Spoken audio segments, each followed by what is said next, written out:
Yeah. Good day, everyone. The topic that we're going to discuss today is formalism, its definition, history, its defining features, and its advantages and disadvantages. I hope that you're all ready to listen, and let's get straight into it. Formalism is an approach in criticizing literary works, which are usually, but are not limited to, poems. It can still be used in criticizing other literary works such as short stories, dramas, and novels. The very characteristic of formalism is that it deals with the form of the literary work. And I know you've already thought about that, but yeah, I'm glad we're on the same page. So, again, formalism deals with the literary work's form. And what do we mean by form? Those are the literary devices like simile and metaphor, the structure like the two quatrains in a couplet in sonnets, the rhyme, whether internal or end, the rhythm, the style, the tone, the genre, and even punctuation. So, these forms are the only considerations of formalism. Therefore, the biographical information of the author is not considered, nor is the social, historical, cultural, and political context when the literary work was published. Those are a different literary approach, but in formalism, our topic for today, the only thing that matters is the literary work's form. Now, in the preceding slides, let's try to justify this given definition. Other than that, let's also try to answer the questions: what made the proponents to come up with formalism? What is formalism's significance and contribution in the world of literary criticism? And last, why was formalism rejected by a lot of scholars after just 15-ish years from its emergence? Its answers lies in the preceding slides. First off, formalism started as a school of thought in Russia during the World War One. Then, in 20th century, a Russian school of literary criticism called Russian Ruski was established. It had two groups, the Opayas and the Moscow Linguistic Circle. Let's have first the Opayas. So Opayas, in other materials, it's Opoyas, and in some other other materials it's opa but j opa jazz ganun. But essentially it's an acronym of Russian words so that would be really difficult to pronounce, but essentially it means Society for the Study of Poetic Language. It was founded in 1916 and led by Viktor Skalovsky. Now, Victor Skolovsky wrote an essay saying that in literature, we try to defamiliarize the ordinary language. Instead of saying, you are beautiful, in literature, we may say, you are like a rose.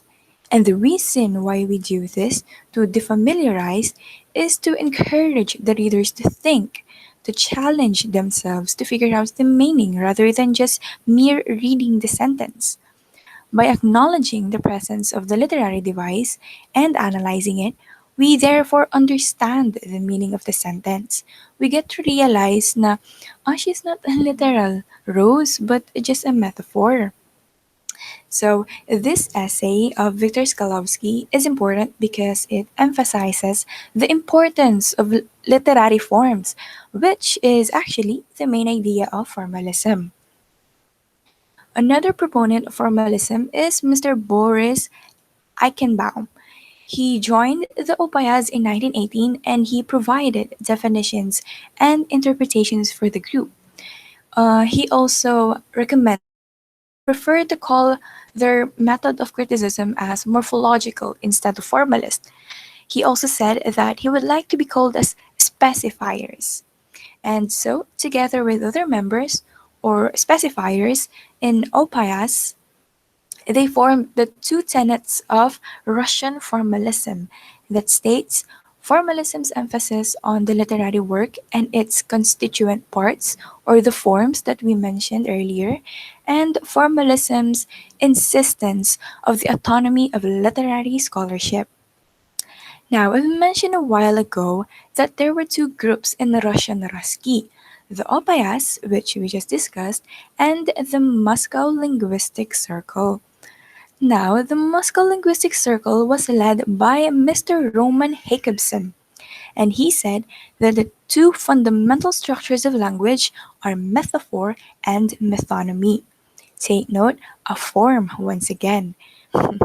Mr. Mr. Roman Jacobson also upheld or believed that the subject of literary is literariness, and that is how the language or the forms or devices are organized in the text, and how these devices work together to create meaning. So literariness also distinguishes literary text from non-literary text. He also said that the focus of formalism is not in the author's or reader's psyche, but in the work itself. Another formalist or proponent of formalism is Sir Manfred Kriedel. It it is somewhat similar to Sir Jacobson's belief, and Sir Manfred Kriedel argued that literature is in itself the subject of literary scholarship and not a means to some extraneous studies. Meaning, in formalism, an external influence is not needed because in formalism, again, the forms are the only thing that is important, and those forms are just within the text itself. We don't need to search for the author's biography nor the social context, only the forms that are already included in the text. Now that we know the major proponents of formalism, there comes the question: what made these proponents, Sir Skalowski, Sir Boris, Sir Jacobson, and Sir Manfred, to come up with formalism? Now, I've mentioned earlier that formalism started as a school of thought in Russia in the year 1916 during the World War I. And during those years, the most prevalent idea that linguists follow is Marxism. That is, a literary theory that focuses on classes, on the struggles and tensions of the society. In short, Marxism considers the context. And there came the proponents that we discussed. They said that a lot of people are losing interest in the aesthetics of the literary text, on the interplay of forms. They said that we don't need the context in order to interpret a literary work. We don't need its political background. The only thing that we need is to analyze its form, which is found within the text itself. And from there on, several linguists followed this movement. The two groups that we discussed were formed. It reached the Anglo-America and even Poland. But shortly after this literary movement, in 1930s, many linguists and scholars started to reject formalism. The reason why is because of the fact that literature is the reflection of one's culture, something that formalism does not consider. This is the reason why many people rejected formalism, because truly, literature cannot be separated from culture, they go hand in hand. Nevertheless, formalism still gave a significant contribution in the world of literary criticism, because it is only after formalism that different other theories came into being. It marked the beginning of practical criticism, structuralism, post structuralism, postmodernism, and post colonialism theory. And in the present, formalism is still used. Sometimes it is even used as the first step in analyzing literary works. So, the formalism may have ended years later, but its influence in literary criticism remained. Moving on to the third part of this report, is the constants of formalism. Now, to criticize in the lens of formalism is to criticize using the close reading. That is, a technique or a method in formalism where the reader must look at the words, the syntax, the images, and structure, or in short, looking at the forms of the literary text. But what are the essential forms that need to be taken aware of? That is the focus of this third part, the constants of formalistic approach. Okay, first, in close reading, there must be consideration of the text form and organic form. Essentially, it pertains to the external form, such as the meter of the poem, the patterns of rhyme, as well as the use of the iambic pentameter in sonnets. The second one that we need to consider is the texture, image, and symbol. The use of imagery, for example, helps readers to understand the metaphors used, like in our example before, saying you are like a rose. What is it with roses that the author used it as a metaphor? This is similar to the use of symbols. It encourages the readers to decipher the reason behind the use of such a symbol in the literary work.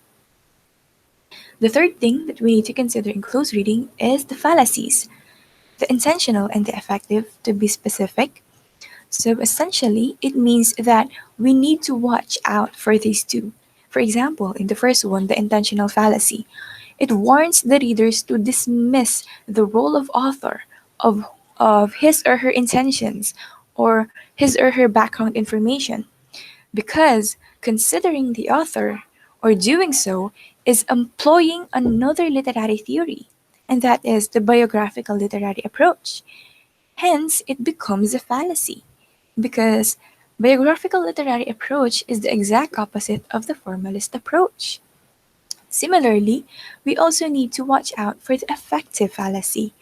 We should dismiss how the text emotionally moved or affected the reader, because doing so is employing another literary theory, such as the reader response theory. So, if we considered how the literary affected us, it becomes a fallacy because we are supposed to criticize using formalism only and not any other literary theory. Therefore, in close reading, we need to watch out for intentional and effective fallacy so that we would not use other literary theories and deviate from the principles of formalism. The fourth consideration in close reading is the point of view of the text. This is important because it determines the scope of action contained in the text. It is also the POV, or the point of view, that conditions the form of the literary work. The speaker's voice, too, is important in close reading because it suggests the overall tone of the literary work.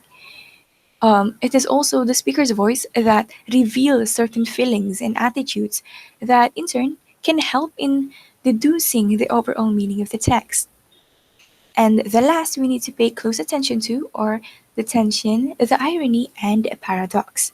So essentially, it tells the readers to pay attention on how these three, the tension, the irony, and paradox, were used in the text, how it was used in conjunction to other literary devices, and how it ultimately contributes to the overall meaning of the text. Now that we know what formalism is, justified its definition using its history, and discussed its features, it may seem that formalism has a lot to offer in the world of literary criticism. However, formalism too has its own pros and cons. To name, one advantage of using formalism concerns time and effort. Since formalism emphasizes the importance of forms, those forms are just within the text itself, therefore saving the reader the time and effort of searching of the historical, political, or socioeconomic background of the text. Because the only thing that we need in formalism is the literary work itself, because within that work are the forms subject for analysis. Another advantage of using formalism is that it values the literature itself. This, in turn, makes literature timeless because um, Rather than seeing a literature as a product of modern society, for example, we see it as a product of a creative intermingling use of forms. On the other hand, a disadvantage of formalism concerns the issue on isolation. As we should know by now, formalism deals with only the form, disregarding or ignoring the context. This in turn makes it isolated and gives the impression that a literary work is just a collection of, of rhetorical devices and none other than that. So that it. So that's it for formalism.